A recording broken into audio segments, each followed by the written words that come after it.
Сәлеметсіздер ме, құрметті ұстаздар және ата-аналар. Бүгін мен сіздерге баланы қалай тез буындап оқытуға болады, соның ең оңай тәсілмен бөліспекшімін.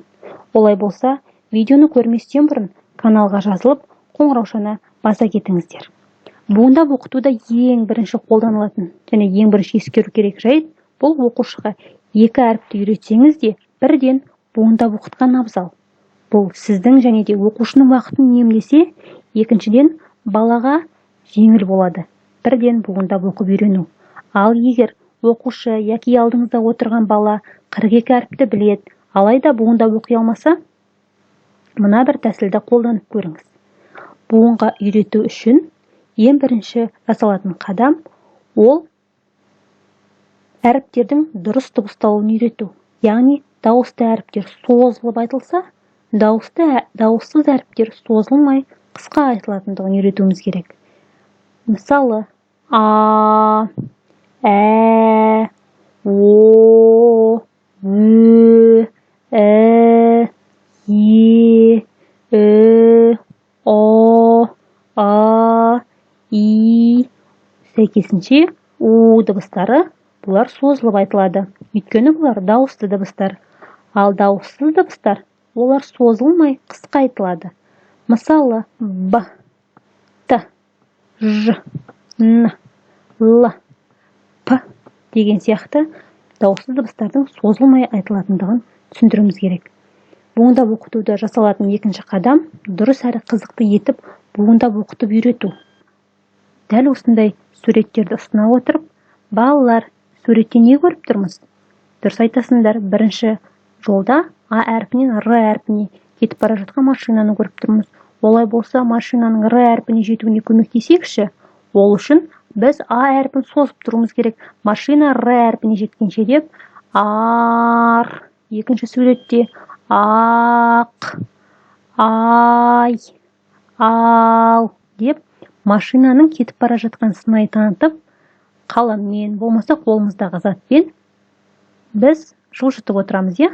Ар деген сияқты. Келесі буындарға назар аударайық.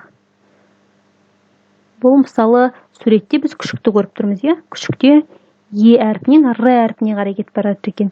Кәнеде күшіктің Р әрпіне жетуіне көмектесейікші, ол үшін біз күшік Р әрпіне жеткенше Е деп созып тұруымыз керек. Ер, өз, ол, ән деп дауысты дыбыстарды созу арқылы дауыссыз дыбыстарға қосып буындап оқытып үйретеміз. Бұл тұйық буындардың оқылуы және де тұйық буындарды өткеннен кейін міндетті түрде оны бекіту үшін балаға тұйық буындардың кестесін береміз. Осы кестелерді оқыту арқылы бала тұйық буындарды жаттайтын болады, яғни қалай оқитынын бекітетін болады.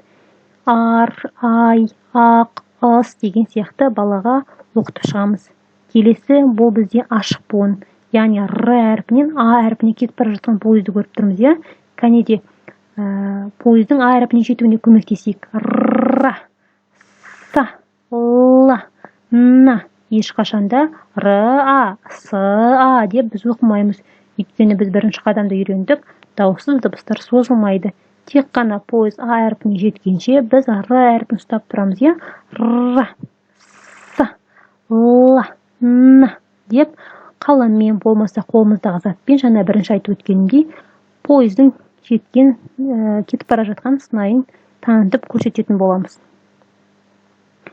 Тұйық буындарды, ашық буындарды үйренгеннен кейін міндетті түрде оқушыға ашық буындардың кестесін ұсынатын боламыз. Яғни Р, Д, Ж, Х, Н, Б деген сияқты балалар осы ашық буындарды үйрену үшін осы кестемен бекітілетін болады. Келесі бізде бұл бітеу буыны. Бітеу буында міндетті түрде ортасындағы дауысты әріптер созылып айтылады.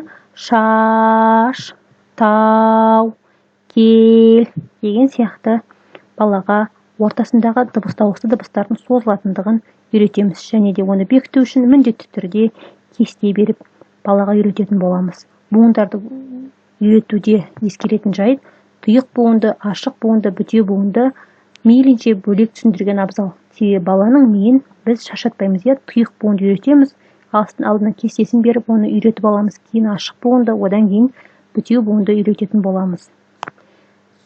Одан кейін буындарды үйренген балаға оны ары қарай тағы да пысықтау үшін балалардың арасында жарыс сияқты мынадай кесте ұсынуға болады. Мысалы, кәне балалар алдарында кестеден ша буын таба қойыңдаршы, сан буын табыңдар, су буын табыңдар деген сияқты балаларды жарыстырып ойнатсаңыз болады.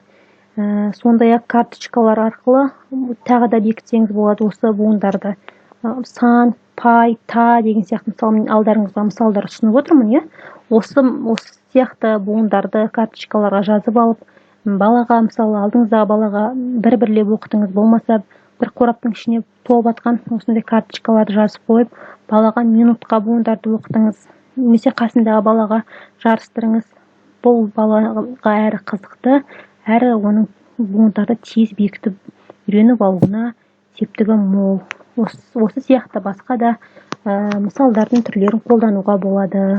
Егер де менің бүгінгі берген ақпаратым сіздерге пайдалы болған болса, подписация батырмасын баса кетуді ұмытпаңыздар, және де қоңыраушаны басып, менің алдағы болатын ақпараттарымнан хабардар бола отырыңыздар. Келесі пайдалы ақпаратта жолыққанша қош сау болыңыздар.